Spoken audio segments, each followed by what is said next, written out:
Hello and welcome to another Mole Thoughts here on my channel. My name is ChaosMole and today we are checking out Phantom Brigade. This is a game I've been looking forward to for quite some time now. It was in early access for, oh gosh, over a year or so, and it was an Epic Games exclusive, so if you missed out on it because you are not going to Epic, I totally understand, but it is now also available on Steam. And yes, you can play this game on Steam Deck, but apparently it doesn't run well. I don't have a Steam Deck, so I cannot really check that. But from the people who have tried it, they say it's basically unplayable and you want to play it on your machine. Now, again, this game is now available as full release on Steam. This is 1.0, and I have been already playing this for quite some time and I really enjoy it. But this game also has some problems. So the biggest question is, what is Phantom Brigade? Phantom Brigade is a turn-based tactic strategy game, very much in the vein of Xcom and Battletech, very close to those two games. But it has a really interesting twist in the combat, and we will talk about that in a minute. So what are you doing here? Well, it's pretty simple. You are going around the world map and you are trying to free your country, which was occupied by an enemy force, through your Phantom Brigade, aka the mechs you have, and then you are slowly trying to free this. And on the map itself and in the region, you have multiple outposts, reinforced camps, bases, farms, and they all give you something. They give you more equipment, they give you more resources, they give you some upgrades for your mechs, so you're trying to visit as many as possible. But the problem is, the longer you're staying in the region, the higher goes the heat meter. And when the heat meter goes up, there are more enemies hunting you down, they are stronger, and things become more complicated. So what do you do about it? Well, later on, it's pretty simple. You are going into another region where the heat meter is not that high, and you wait till the heat meter is going down in the previous region you have been in, and then you're basically traveling from region to region. Problem is, in the first area, you cannot really do that. You only have this. So what you are doing most of the time is you are going back to the first area and you just sit there and wait till the heat is going down. And that's really unfortunate because you cannot really do anything else. When you are doing, when you are upgrading your mechs, or you are taking a look at your pilots or whatever, the game is pausing. And you sometimes sit there for days, like in-game days, just waiting for the heat meter to go down. And that is really, really unfortunate. They should have done something else in the meantime. And you might think, wait, whoa, you're sitting there for days? But if this game is close to Xcom, there are definitely repercussions to this, right? No, that's the weirdest part. There are no repercussions to this. You're just sitting there and wait till the heat meter is going down. By the way, you cannot see the heat while you are not in the region, so you're always like sitting at the brink or at the edge of the two areas, and then you are slowly driving over the sector line, see what the heat is. If it's still too high, you are leaving the sector immediately and wait a little bit longer. It's kind of unfortunate that you cannot see the heat meter while you are not in the region. That's something I would love to see with a patch. But what are you doing here? Well, as I said, you are driving around in your little mobile base and you are trying to free up the map. And the mobile base is very much operating as your headquarters in Xcom, right? You can build more items here like mech parts, weapons and all that. Or you can also upgrade your base and your mechs through the tech tree, like getting more resources in, being faster on the map, and so on and so forth. And the really interesting part here is that you only have one resource, and that is the supplies. And you have to use the supplies for research, for buying new mechs, for building new parts, for getting new pilots, and so on and so forth. So you have to manage your supplies, but it's not super critical. You get a lot of supplies, especially after battles. We will talk about that a little bit later, but again, there are ways on how you can get quite a bit of supplies in the game, and you never really run totally out of supplies at any given point. The same goes with other decisions, right? In Xcom, you have to make a lot of decisions, right? You have to make the decision on which mission you want to take next on the world map, and there's some pressure on you. You don't really have that here. The bases are not going anywhere. Sometimes you see some enemies coming out from a base and they might disappear after some time, but that's not really a problem, because then after a few minutes in the game, they will just respawn at the base again and will do their patrol route again, and you have another chance to catch them off guard. It's pretty simple.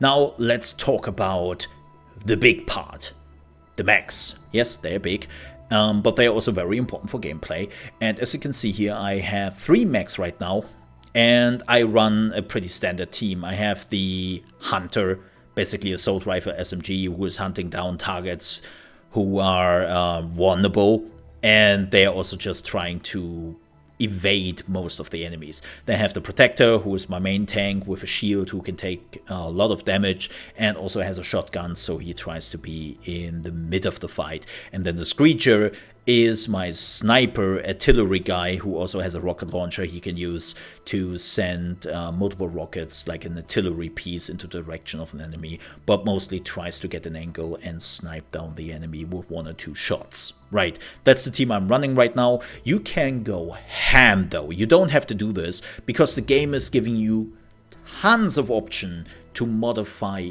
the mechs to your liking. You can completely change the body parts, right? This is the upper body. This is a medium torso. You can also go light, or you can go heavy. And of course, if you are going light, you are much more maneuverable, you're faster on the battlefield, but you cannot really take a lot of beating. If you're going heavy, you are super slow, but you are very much a tank, right? So you can make those decisions. There are multiple manufacturers. You can see the level next to an item. So this is level 2, then we have level 3, and it goes up and up and up and up, right? And there are also a rarity on those items. You can see here that I have a rare weapon and an uncommon body parts. And the moment you are starting to have uncommon parts, you will get perks. Right, you can see right here that every body part which is uncommon will now have a perk, and you can see here this is the generator, right? And you can also switch that out if you so desire, because sometimes you find parts and you could switch them out in the process. So there is tons of stuff how to modify your mech and make it more to your liking, and you can see like all the changes up here, what it will do, and you have to keep that in mind when you build your mech. By the way, speaking about weapons, this game has tons of different weapons. Assault rifles, handguns, heavy guns, as you can see here, machine gun, marksman rifle, mobile rocket launchers, shotguns, sniper rifles.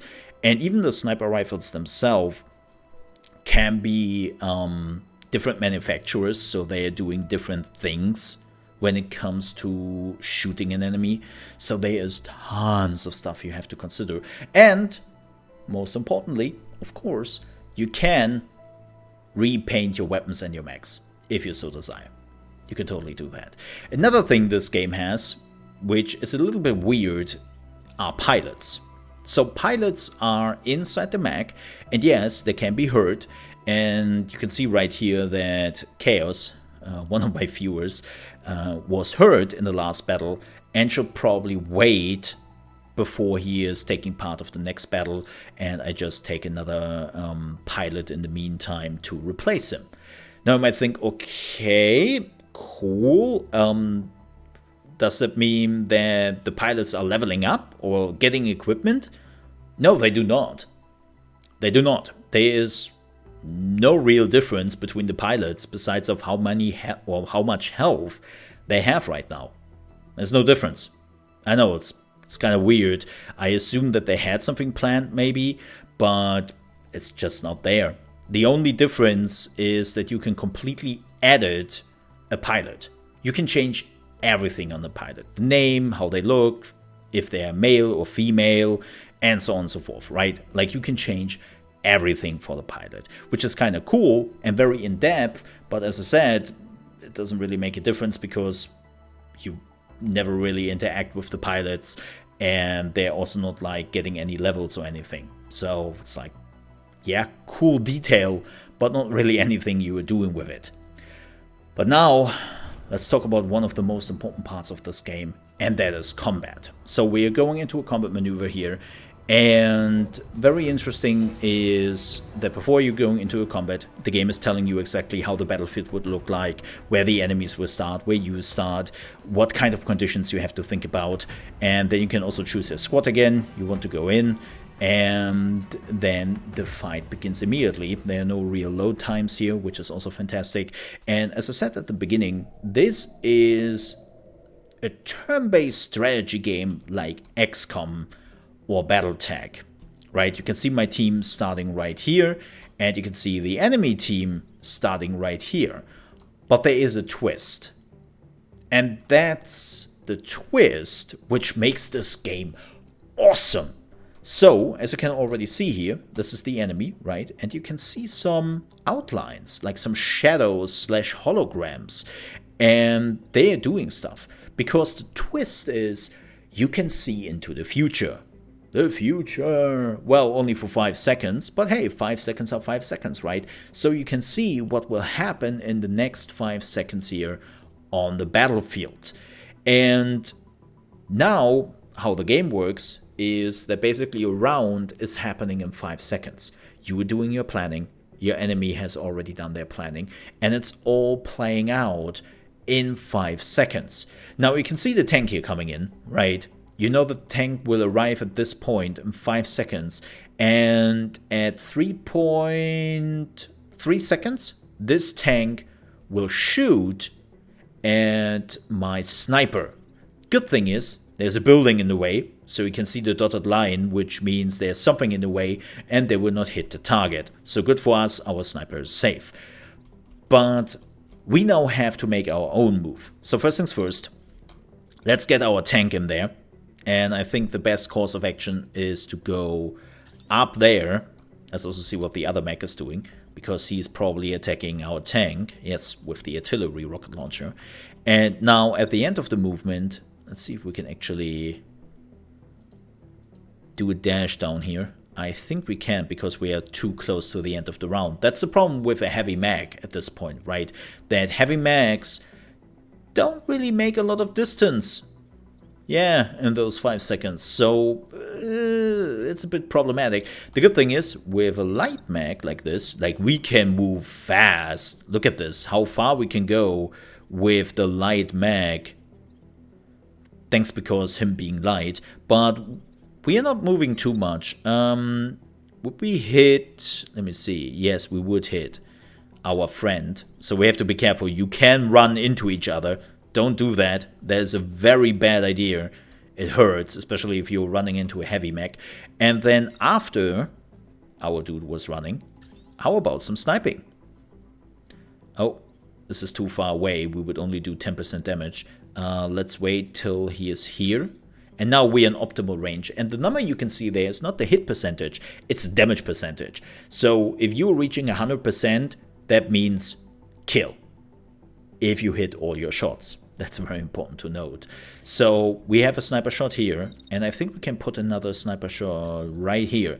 Now, why do I not want to have multiple sniper shots next to each other? As you can see, whenever you are doing an attack, you can see next to the timer right here, right, the heat is going up.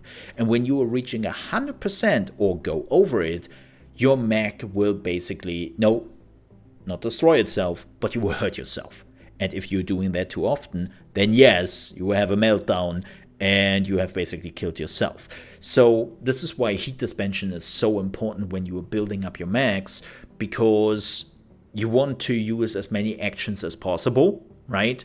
And you cannot really do that with a lot of heat stored in your mech. So you want to have that, if possible, and depending on how you build your mech, as good as possible to use as many shots as possible. So we can see here that the mech attacks twice. Now our hunter, let's see, we will move our hunter in the meantime. We don't really have like a great shot because we are pretty far away. Let's just walk into position and let's execute this. Let's see how this plays out. So now we have to wait 5 seconds. There's the first rocket coming in. Ooh, the sniper. Ooh, that was a wonderful shot by the sniper. And that last bullet actually might hit. So he got damaged quite a bit. I think he lost an arm. Yep, he lost an arm through the sniper shot. And the tank didn't do anything. Now you can see the next 5 seconds and you plan accordingly. Now the really cool part is, if you think, man, I just missed a really important fight, someone exploded or nothing happened, what did happen? There was so much going on the battlefield. How can I understand how this came to be? The cool thing is there's a replay button. So you can watch the whole thing again if you so desire and then focus on a different area on the battlefield. And you can even stop the replay and basically move around and see exactly when something happened. And you can just have a look at that, which is pretty cool. And then you are going into the next 5 seconds till the enemy is completely destroyed, or, well, till you are finishing your mission, or you're losing all your mechs and you are screwed, right? There's no save scum in those fights, so keep that in mind. You have to go back basically to the beginning of the battle and do it again if you screw up. But that's how the fights plan out, and it's really cool. I really enjoy that. It is one of the things which make me really happy, and it's just a cool thing to plan your shit and then you see it play out in front of your eyes, right? And it makes the whole game really interesting, and I enjoy it for it. Now, there is something I have to say here. That's it. Like, I know this sounds a little bit weird, but this is exactly what you get, right? There's nothing hidden here. There's no other twist, unfortunately. Like, that's what you get through this game. And for me personally, that's fine. I don't mind at all. Like, that is something which, as somebody who likes mech games, right, who likes to have those mech battles and also likes turn-based strategy, this is completely fine for me. The thing is, I know that some people might want to get more out of it, right? And they're like, man, is there nothing more? Is there not another twist or another gameplay element to the game? And the answer is, unfortunately, no. You get what you see right here, right? Like, you plan your moves, you do your attacks in 5 seconds, and that's it. There's nothing more to it, really. And for me, that's enough. I think for 25 bucks, that is something I am more than okay with. It is a much faster and easier XCOM, right? But if you want more, if you want like integrated systems outside of the battles, like an XCOM, which really make you think ahead a lot, you will not get that here. And again, for me personally, that is okay. That is exactly what I'm looking for. I'm looking for a more relaxed version of XCOM, because XCOM can become really stressful, right? But again, I also know that some people are looking for sometimes something more. But everything I've been showing to you is what you get in the game. There are no hidden menus or hidden gameplay elements. This is exactly what you get.